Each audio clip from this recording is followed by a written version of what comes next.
नमस्कार मित्रांनो, नशिबवान या मालिकेच्या आजच्या भागामध्ये अगदी मनपूर्वक मी तुमचं स्वागत करते। तर आजच्या भागामध्ये सायली आता मिरजा ही निवडत असते, डेट वगैरे काढत असते आणि विचार करते गिरिजाने तर आता मला काही कळवलंच नाही, तिचा अजूनपर्यंत फोन नाही आला, मी तिला फोन करू का? म्हणून सायली लगेच आता आपला फोन हातात घेते आणि गिरिजाला कॉल करते। तेव्हा गिरिजा पाणी पित असते, डायनिंग टेबलवर तिथे जवळच असते। तर आता सायलीचा फोन बघून आता लगेच फोन उचलते आणि म्हणते की सायली ताई। त्यावर आता लगेच गिरिजा असं म्हटल्यानंतर सायली विचारते की काय ग गिरिजा, अगं तू कशी आहेस, मला कळवलं सुद्धा नाहीस। अगं तू तर मला कळवणार होती, मग नक्की तू काय ठरवलं बरं? आणि हे बघ बाबांच्या उपचारासाठी काही सोय झाली की नाही? अगं तुझ्या समोर पर्याय होते, मग तू काही निर्णय घेतलास का? त्यावर आता गिरिजा म्हणते की हो घेतलेला आहे मी निर्णय, आणि यापुढे मात्र माझं काय होईल हे सगळं मला नाही माहिती, परंतु ह्या सगळ्यातून मात्र माझे बाबा वाचतील आणि त्यांच्या डोक्यावरचं छप्पर जाणार नाही बघ। तेव्हा सायली विचारते की अगं पण नक्की निर्णय काय घेतलास तू? तर आता गिरिजा म्हणते की हो लग्न करण्याचा। सायली म्हणते की काय बोलतेस, तू लग्नाचा करार करायला निघालीस? त्यावर आता गिरिजा म्हणते की हो तसंच काहीतरी समज सायली ताई, परंतु हे बघ सायली ताई, अगं तुझ्यासारखं नाही, कारण माझ्यासोबत हा जो करार आहे तर माझ्या सासऱ्यांनी केलेला आहे। तर त्यावर आता सायली विचारते की अगं पण ज्याच्याशी तुझं लग्न होणार आहे तर तो? त्यावर आता गिरिजा म्हणते की मला नाही माहिती की त्यांना हे लग्न हवं आहे किंवा नाही, परंतु आता मात्र फक्त मला एवढंच दिसत आहे की या सगळ्यातून माझे बाबा वाचणार आहे। तर आता हे सर्व ऐकून सायली म्हणते की गिरिजा खरंच मला तुझा खूप अभिमान वाटतो, कारण एका मुलीने आपल्या बाबांसाठी जे काही करायला हवं आहे शेवटी तेच तिने केलेलं आहे। तर याचं फळ तुला नक्की कधी ना कधी मिळणार आहे। तर त्यावर आता गिरिजा म्हणते की हे बघ सायली ताई, अगं याचं फळ मला मिळो किंवा नाही मिळो याची मला अपेक्षा सुद्धा नाही ग, पण तू हे बघ अगं हे लग्न करताना खरंच मला खूप एकटं वाटेल। त्यावर आता सायली म्हणते की अगं काय बोलतेस, असं कसं एकटं वाटेल बरं तुला, मी असेल ना तुझ्या सोबत तेथे। गिरिजा विचारते की अगं म्हणजे काय ग, तू येशील माझ्या लग्नाला? तर सायली म्हणते की हो नक्की, आणि हे बघ तू जरी बोलवलं नसतं तरी सुद्धा मी आलेच असते, आणि हे बघ लग्न मला कधी आहे ते कळव, आणि काका सुद्धा नक्की बरे जर झाले ना तर मला सुद्धा कळव, त्यांना जर काही लागले, जर काही मदत लागली तर नक्की मला सांग। त्यावर आता लगेच गिरिजा म्हणते की हो ताई मी नक्की सांगेल, आता फोन ठेवू का? असे बोलून आता बाय करत दोघी खुश होतात आणि फोन ठेवतात। त्यानंतर मात्र महिपत मात्र आता ह्या उर्वशीच्या घरात येतो आणि घराकडे बघतो आणि तेवढ्यात तेथे मात्र सगुना येते। आता सगुना मात्र महिपतकडे पाहत असते। सगुना त्याला विचारते की अहो कोण तुम्ही? तर महिपत म्हणतो की अहो ताई तुम्ही मला नाही ओळखलं ताई, मी गुलाबरावचा जुना मित्र महिपत शिकरे। सगुना विचारते की काय महिपत शिकरे? हो का, आणि काय हो जुन्या मित्राची आज कशी आठवण आली बरं इतक्या दिवसातून? महिपत आता सगुनाकडे पाहत असतो। श्रीमंत आता महिपतकडे बघत असतो, तर महिपतला आता नागेश्वरचं बोलणं आठवतं। नागेश्वर त्याला म्हणलेलं असतो, हे बघ अरे खूपच दिवसापासून आता माझ्या कानामध्ये एक आवाज अगदी ठण ठण वाजत आहे, आणि तोच आवाज तुला बंद करण्यासाठी मी येथे बोलावलेला आहे, तर तोच आवाज एकदाचा शांत करायचा। आता ही सर्व बोलणं आठवल्यानंतर महिपत सगुनाचा आवाज बंद करायला तेथे आलेला असतो। नागेश्वरने त्याला पाठवलेलं असतं। आता मात्र महिपत लगेच सगुनाला म्हणतो की हे बघा काय झाले की गुलाबराव खूप वर्षापासून पळून गेले हे मला माहिती आहे, तर आणि तो जो पळून गेला तर त्यावेळेस मी खूप लांब होतो, तर त्याला कारण सुद्धा तसे होते, आणि तेव्हा कुठे आमच्या जुन्या गाठीभेटी झाल्या होत्या शेवटच्या, परंतु त्यानंतर मात्र आमच्या गाठीभेटी काही झालेल्या नाहीत। तर आणि तो सगुनाला विचारतो की काय हो त्याने खरंच कुणाचा खून केला होतात का? सगुनाला राग येतो। सगुना म्हणते की हे बघ त्यांचा त्याचा काही संबंध नाही, अगदी खोटा आरोप त्याच्यावर करण्यात आलेला आहे, केलं कोणीतरी दुसऱ्यानी आणि आरोप मात्र त्याच्यावर आला। आता हे ऐकून महिपत मुद्दाम म्हणतो की अरे अरे असे झाले का, आणि जर मी असतो? तेव्हा लगेच सगुना म्हणते की राहून द्या, काही आता म्हणू नका, मला सगळे काही कळाले, असे बोलून ती आता सोफ्यावर बसते। महिपत सुद्धा आता खुर्चीवर येऊन बसतो। सगुना त्याला विचारते की इकडे माझ्याकडे कसं येणं केलं, काय काम होतं ते काम सांगा। त्यावर तर महिपत सांगतो की हे बघा कामाचं कसं आहे, कारण तुळजापूर एक खूप मोठं तीर्थ क्षेत्र आहे, आणि अशा तीर्थ क्षेत्राच्या ठिकाणी मात्र माझं एक हॉटेल असावं असं मला वाटतं, अशी माझी इच्छा आहे, पण त्यासाठी मात्र वरच्या दर्जाची जागा सुद्धा असावी लागते, आणि ती जागा मात्र गावाच्या बाहेर पाहिजे। मला तर असे कळाले की तुम्ही व्याजावर पैसे देतात, म्हणजे कसं आहे की तुमच्या ओळखी सुद्धा जरा जास्त असतील आणि तुमच्या मदतीने चांगली जागा सुद्धा मिळेल गावाच्या बाहेर अशी, म्हणून मी तुमच्याकडे आलो। तर आता मात्र तो सगुनाकडे बघत मनात म्हणतो की नागेश्वर साहेबांनी मला जे सांगितले तसे त्या पद्धतीने मात्र ह्या बाईचा काटा मी लवकरात लवकर काढतो. सगुणा म्हणते की ठीक आहे, तुम्हाला मी जागा दाखवणार आहे, परंतु आज मात्र माझ्याकडे वेळ नाही. तुम्ही उद्या सकाळी या, मी तुम्हाला 2-3 जागा अगदी वेळेवर दाखवते. तेव्हा महिपत लगेच खुश होण्याचं नाटक करतो आणि वा वा वा, खरंच धन्यवाद तो, आणि मनापासून खरंच मी तुमचे आभार मानतो, पण उद्या सकाळी मी नक्की येतो असे बोलून आता हा महिपत निघून जातो. श्रीमंत त्याच्याकडे पाहतच असतो. तर सगुणा मावशी श्रीमंताला म्हणते की हे बघ, हा माणूस नक्की कुठे जातो, काय करतो, कुणाला भेटतो, याच्यावर नजर ठेवून याची सगळी माहिती मला मिळायलाच पाहिजे. त्यावर तर श्रीमंत म्हणतो की आई, पण तू असं का करतेस? अगं ते तर बाबांचे मित्र आहेत, आपण त्यांच्यावर कशाला नजर ठेवायला पाहिजे बरं? त्यावर तर सगुणा म्हणते की हे बघ श्रीमंत, अरे तुझे बाबाचे जे काही सगळे मित्र होते त्या सगळ्यांना मी ओळखते. हा तर बाबांचा मित्र नाही. नक्की हा ओपटसुंब्या कोण आहे त्याची माहिती मला मिळायलाच पाहिजे. त्यामुळे तू कामाला लाग लगेच. श्रीमंत म्हणतो की असं म्हणतेस का? मी लगेच आत्ता माणसं कामाला लावतो. तर लगेच श्रीमंत फोन करायला जातो. त्यानंतर आता इकडे नागेश्वरच्या घरी मात्र सगळे पत्रकार आलेले असतात आणि ते मात्र आता सगळे ही माहिती विचारत असतात. तेव्हा आता नागेश्वरचा सहकारी म्हणतो की हे बघा, तुमच्या सगळ्या प्रश्नाची उत्तरं आहेत ना, तर ते साहेबच देतील. आणि तेवढ्यात साहेब म्हणजे नागेश्वर तेथे येतो. आता सगळ्यांना नमस्कार करतच येतो की नमस्कार मंडळी, सगळे पत्रकार आलेले आहेत तर, आणि चला सगळ्यांना पुन्हा आता हात जोडत नमस्कार करतो. उर्वशी सुद्धा आता तेथेच असते. आता मात्र नागेश्वर बोलायला सुरुवात करतो की खूप खूप मनापासून धन्यवाद, मात्र तुम्ही आमच्या निमंत्रणाला मान देऊन येथे आलात, आणि तुम्हाला तर सगळ्यांना माहिती आहे की आम्ही जनतेचे सेवक आहोत आणि आम्ही जनतेचे आणि आमच्या दोघातील जो काही दुवा आहे तर ते तुम्ही लोक असतात. आणि सांगायचा मुद्दा म्हणजे तुम्हाला असा की काही दिवसापूर्वी आमची एक व्हिडिओ क्लिप, आणि ती तुम्ही तर बघितलीच असेल. त्यावर आता सगळे पत्रकार हो असं म्हणतात आणि बघितलेली आहे असं म्हणतात. त्यावर आता नागेश्वर म्हणतो की हे बघा, त्या व्हिडिओ क्लिपमध्ये गिरिजा लोखंडे यांच्यावर आम्ही अन्याय केलेला आहे असं चित्र उभं राहिलं होतं, तर गैरसमज झाला होता आणि खरं तर आम्ही त्यांची माफी सुद्धा मागितली. आमचा दोष नव्हता तरी सुद्धा आम्ही त्यांची माफी मागितली. तेव्हा आता नागेश्वरला त्या क्षणाची आठवण होते, कारण नागेश्वर चक्क गिरिजाच्या पाया पडलेला असतो. आता ते क्षण आठवून नागेश्वर पुढे म्हणतो की हे बघा, खरं तर आम्ही त्यांची माफी का मागितली, कारण त्यांचं दुःख आम्हाला सहन झाले नाही, आणि त्यांनी जे काही धाडस केलं तर त्याचं कौतुक सुद्धा आम्हाला आहे. तर आणि ते नाही का, नवरात्रीमध्ये काही दिवसापूर्वी आम्ही त्यांचा सत्कार सुद्धा केलेला होता. तर तुम्हाला आठवत असेल तर सर्व पत्रकार हो आठवते असं एका आवाजात म्हणतात.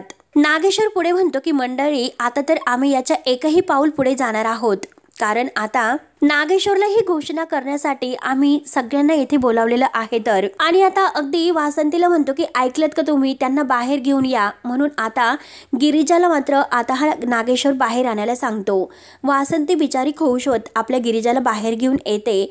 सर्व पत्रकार आता पाहतच असतात. तेव्हा आता नागेश्वर गिरिजाची ओळख करून देतो आणि म्हणतो की अहो मंडळी, तुम्ही तर ओळखलंच असेल की आता ह्या कोण आहेत. आता मात्र ह्या गिरिजा आहेत ना, गिरिजा लोखंडे, ह्या मात्र आता नागेश्वर घोरपडे यांची सून होणार आहे. तर वासंती बिचारी खूपच खुश असते, कारण तिला गिरिजा खूपच आवडत असते. त्यावर आता पुढे हा नागेश्वर म्हणतो, सो गिरिजा रुद्रप्रताप घोरपडे. आता ही घोषणा ऐकल्यानंतर मात्र सर्व पत्रकार एकमेकांमध्ये कुजबुज करायला सुरुवात करतात की नक्की हा सर्व प्रकार काय असेल. तर गिरिजा आता सगळ्यांकडे बघतच असते. वासंती तर खूपच खुश असते, परंतु उर्वशीचा चेहरा अगदी बघण्यासारखा झालेला असतो. नागेश्वर पुढे आता सांगतो की गिरिजा लोखंडे यांना आमची सून करून आम्ही घेणार आहोत. तर त्यावर आता लगेच एक लेडीज पत्रकार विचारते की नागेश्वर साहेब, अहो या स्वतःहून तयार झाल्यात की तुम्ही यांच्यावर काही दबाव टाकलं की काय, म्हणून या लग्नासाठी त्या तयार झाल्यात. त्यावर आता नागेश्वरला मात्र गिरिजासोबत जो करार केलेला आहे तर तो आठवतो की जर गिरिजा तू आमच्या घरामध्ये सून म्हणून आलीस तर तुझ्या वडिलांचं ऑपरेशन होईल. तर आता गिरिजा मात्र काय उत्तर देणार आहे हे नागेश्वरला माहितीच असते. म्हणून नागेश्वर आता पत्रकारांसमोर म्हणतो की त्या स्वतःच तुम्हाला सांगतील की नक्की त्या या लग्नासाठी स्वतः तयार आहेत किंवा नाही. आता सगळेजण अगदी गोंगाट करतात की सांगा नक्की काय हे सर्व खरं आहे का. गिरिजाला आता अनेक प्रश्न विचारले जातात. त्यावर लगेच आता गिरिजाला सुद्धा ते आठवते. गिरिजानं सुद्धा आता ह्या म्हणजे नागेश्वर सोबत जो करार केलेला आहे तो आठवतो. जर तुम्ही माझ्या बाबांचा जीव वाचवणार असेल तर मात्र मी तुमची सून होण्यासाठी तयार आहे, म्हणजे जो करार आहे 7 महिन्यांसाठी. तेव्हा गिरिजा आता सगळ्या पत्रकारांसमोर आता बोलते की म्हणते की नमस्कार, आणि हे बघा, नागेश्वर साहेबांनी माझ्यासमोर एक प्रस्ताव ठेवला होता, पण तो निर्णय माझ्यावर सोपवला होता आणि तो निर्णय मी स्वीकारलेला आहे. तर माझ्यावर कोणताही दबाव नाही, मी माझ्या इच्छेनेच मात्र घोरपड्यांची सून होण्यासाठी होकार दिलेला आहे. तर तेव्हा आता सगळे पत्रकार आता गिरिजावर टाळ्या वाजवतात. त्यानंतर आता नागेश्वर गिरिजाजवळ येतो आणि पत्रकारांना म्हणतो की ऐका आणखीन एक, म्हणजे गिरिजा फक्त आता आमच्या सुनबाई नाही होणार, तर इथून पुढे त्या आमच्या कामामध्ये सामीलच असणार आहेत. तर हो की नाही गिरिजा? तर गिरिजा आता नागेश्वरकडे पाहते आणि मान डोलावते हो म्हणून. त्यानंतर आता इकडे उर्वशी रागाने आपल्या रूममध्ये येते. तुझं व्रत तिकडे अगदी तुटलं तरी चालेल आणि तो प्रभास तिकडे मेला तरी सुद्धा काही हरकत नाही. आता रुद्रचं जे काही व्रत आहे ते सुरू असतं आणि त्याने मात्र आता ह्या वेळेस फोन बंद ठेवलेला असतो. उर्वशी आता रुद्रला फोन लावण्याचा खूप प्रयत्न करते. आता मात्र रुद्रचा फोन स्विच ऑफ येत असतो. आता ही उर्वशी खूपच वैतागते आणि वैतागून म्हणते की अरे चुकीच्या वेळेस मात्र तू फोन बंद ठेवलास. इकडे दादासाहेब मात्र तुझ्या आयुष्याची माती करायला निघालेत. आता रुद्रला तर हेच हवं असतं, कारण त्याला गिरिजासोबत लग्न करायला तर खूप आवडणार असते. आता हे सर्व ऐकल्यानंतर आता गावातील लोक जे काही आहे तर ते अगदी म्हणत असतात की बघितलंस का, नागेश्वर साहेब किती मोठ्या मनाचे आहे. एका गरीब मुलीला स्वतःच्या घरची सून बनवण्याचा मान त्यांनी दिलेला आहे. तर आणि अगो नागेश्वर साहेब खरंच मानलं, तुम्ही खूप मोठे मनाचे आहात. म्हणून आता सगळेजण हात जोडतात आणि नागेश्वरचा जय जयकार करतात. त्यावर आता एक लेडीज पत्रकार विचारते की जर पैसे देऊन हे नाटक संपवलं असतं तर मात्र हे लग्न कशासाठी? तुम्ही तर त्या दिवशी तिची माफी मागितली होती, मग आता पैसे देऊन सुद्धा तुम्हाला हे मॅटर बंद करता आले असते. तुम्ही लग्नाचा विषय लगेच का घेतला? नागेश्वर म्हणतो की हो, त्या दिवशी मी माफी मागितली होती. हे बघा अहो, त्यांच्यासोबत जे काही घडलेलं आहे तर ते साधं सुद्धा नाही. म्हणजे हे बघा, कोणी कितीही त्यांची माफी मागितली तरी सुद्धा ती कमीच आहे. त्यावर आता उर्वशी हळूच नागेश्वर जवळ येते आणि म्हणते की दादासाहेब जरा बास करा, खूपच आती होतंय हो. आणि तेवढ्यात आता इन्स्पेक्टर साहेब तेथे येतात. तर आता नागेश्वर म्हणतो की या इन्स्पेक्टर साहेब या. आता इन्स्पेक्टर साहेब का आलेत म्हणून आता सगळ्यांना धक्का बसतो. तर नागेश्वर म्हणतो की या या या. त्यांच्याबरोबर काही लेडीज कॉन्स्टेबल सुद्धा असतात. नागेश्वर म्हणतो की अहो तुम्ही अगदी वेळेवर आलात. आता मात्र त्यातील एक माणूस म्हणतो की नागेश्वर साहेब अहो सगळं काही चांगलं सुरू होतं, आता हे सर्व नवीन काय? तर नागेश्वर म्हणतो की हे बघा बरोबर आहे तुमचं, परंतु आम्ही गिरिजांना एक वचन दिलं होतं, तर त्यांच्या वडिलांचं हृदय चोरण्याचा जो काही अगदी व्यक्ती आहे तर त्याला आम्ही सगळ्यांच्या जगासमोर आणू म्हणून. मग गिरिजांना दिलेलं वचन पूर्ण करण्यासाठीच पोलिसांना आम्ही येथे बोलावलं. तर आणि हे बघा गिरिजा, तुमचा आणि तुमच्या वडिलांचा जो गुन्हेगार आहे ना तो येथे उपस्थित आहे. तर आता पुन्हा अगदी गोंगाट सुरू होतो की नक्की हा गुन्हेगार असन तरी कोण? आणि घ्या आमच्या दीदी. आता दीदी म्हटल्यानंतर उर्वशीच्या पायाखालची जमीन सरकते. गिरिजा मात्र आता उर्वशीकडे पाहत असते. आता मात्र नागेश्वरने स्वतःच्या बहिणीला सुद्धा यात गुंतवलेलं असतं. आता सगळेजण उर्वशीकडे बघत असतात, तोंडाला हातच लावतात की नक्की हे सर्व काय? नागेश्वर आता सगळ्यांच्या समोर इन्स्पेक्टर साहेबांना म्हणतो की हे बघा अटक करा यांना, यांनीच हा इतका मोठा गुन्हा केलेला आहे, त्याचा पुरावा सुद्धा माझ्याकडे आहे. तर आता उर्वशीला काय बोलू आणि काही नाही, काही समजत नाही. उर्वशी म्हणते की दादासाहेब काय बोलतात तुम्ही, चेष्टा करतात का माझी? तर आता नागेश्वर म्हणतो की हे बघा दीदी साहेब, अहो चेष्टा मी नाही तर तुम्ही केली यांच्या वडिलांच्या जीवाची, गिरिजाच्या वडिलांच्या जीवाची. तर गिरिजाला तर खरंच वाटतं. गिरिजा रागाने आता उर्वशीकडे पाहत असते. नागेश्वर मात्र आता स्वतःच्या नजरेत अगदी म्हणजे लोकांच्या नजरेत त्याची मान उंचवण्यासाठी हे सर्व नाटक करत असतो आणि म्हणतो की हे बघा मंडळी, गुन्हेगार कोणीही जरी असला तरी शिक्षा तर त्याला व्हायलाच हवी, मग ती आमची बहीण जरी असली तर शिक्षा तिला व्हायलाच हवी. त्यावर त्या उर्वशी रडत म्हणते की अहो दादासाहेब, माझा हे सगळ्याशी काहीही संबंध नाही, तुम्ही का असे आरोप करतात?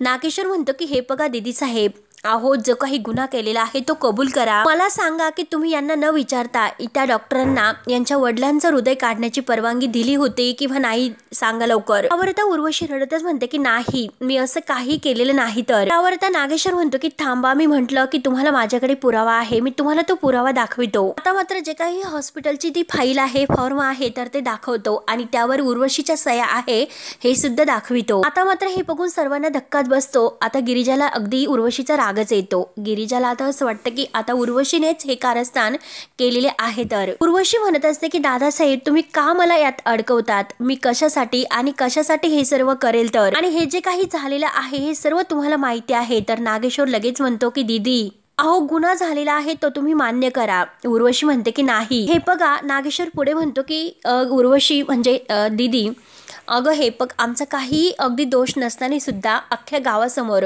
मी गिरिजाच्या पाया पडलो की नाही, आता तुमच्या पाया पडायचं का? तेव्हा आता उर्वशी म्हणते की दादासाहेब तुम्ही खोटं बोलतात. नागेश्वर म्हणतो की हे बघा दीदी, आता हा जो काही तोरा आहे ना तर तो अगदी सोडा आणि गुन्हा आहे ना तो कबूल करा. उर्वशी अगदी जीव तोडून सांगत असते की दादासाहेब अहो हे सर्व मी नाही केलेलं. नागेश्वर म्हणतो की अहो हे बघा दीदी, आम्ही ह्या लोकांसाठी आमची कातडी झिजवतो आणि तुम्ही मात्र आता हे सर्व लोकांची कातडी काढण्याचा प्रयत्न करतात. तर आता उर्वशी म्हणते की दादासाहेब तुम्ही सर्व अति करतात. तर त्यावर आता नागेश्वर ओरडतो. नागेश्वर डोळे मोठे करून आता लोकांच्या समोर नाटक करत म्हणतो की दीदी, हा जो काही माज आहे ना तो एक दिवस तुम्हाला खड्ड्यात टाकणार आहे. तर गिरिजा बिचारी आता ओरडत असते. त्यावर आता गिरिजा खूप ओरडते की खड्ड्यात मी नाही तर ही मुलगी जाणार आहे. तर म्हणून आता उर्वशी धावतच गिरिजाला अगदी हिसकवायला येते. अगदी तिला धरत ओढत असते.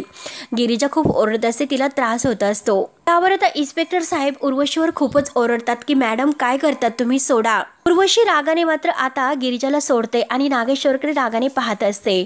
आता इन्स्पेक्टर आहे तर ते उर्वशीला लेडीज कॉन्स्टेबलला अटक करायला सांगतात. तेव्हा ते दोघी येणार तोच लगेच उर्वशी त्यांच्यावर ओरडते की ए थांब तिथे, लायकीत राहायचं, चल हो बाजूला. आता रागाने ती नागेश्वरकडे पाहते आणि स्वतः मात्र आता पोलीस स्टेशनला निघून जाते. सर्व पोलीस वगैरे आहे तर ते सुद्धा उर्वशीच्या मागे जातात. सगळे पत्रकार सुद्धा आता अगदी उर्वशी, इन्स्पेक्टर आणि यांच्या मागे जातात. तर तेव्हा मात्र आता नागेश्वर हा गिरिजाकडे बघतच असतो. आणि मित्रांनो, शेवटी हा भाग येथे संपतो. पुढील भागामध्ये उर्वशी ही नागेश्वरला म्हणते की बाबांचं ऑपरेशन. नागेश्वर म्हणतो की सही केल्याशिवाय बाबांचं ऑपरेशन काही होणार नाही, म्हणून त्या करारावर आता ही गिरिजा सही करते. गिरिजाला आता हा नागेश्वर म्हणत असतो की हे कॉन्ट्रॅक्ट सही केल्यावर 7 दिवसाच्या आत तू आमच्या घरची सून होणार. तर तेव्हा मात्र आता इकडे जी काही उर्वशीने आता रुद्रला व्हॉइस नोट पाठवलेली असते तर तो मात्र ती व्हॉइस नोट वाचतो की हे बघ रुद्र, दादासाहेबांनी मात्र तुला न विचारता तुझं लग्न ठरवलेलं आहे. तर तेव्हा आता हे ऐकून रुद्र म्हणतो की काय माझं लग्न, तर तो मंदिरात असतो. तेव्हा आता मित्रांनो पुढे काय होईल हे बघण्यासाठी आता आपल्या चॅनलला नक्की सबस्क्राईब करत राहा. धन्यवाद.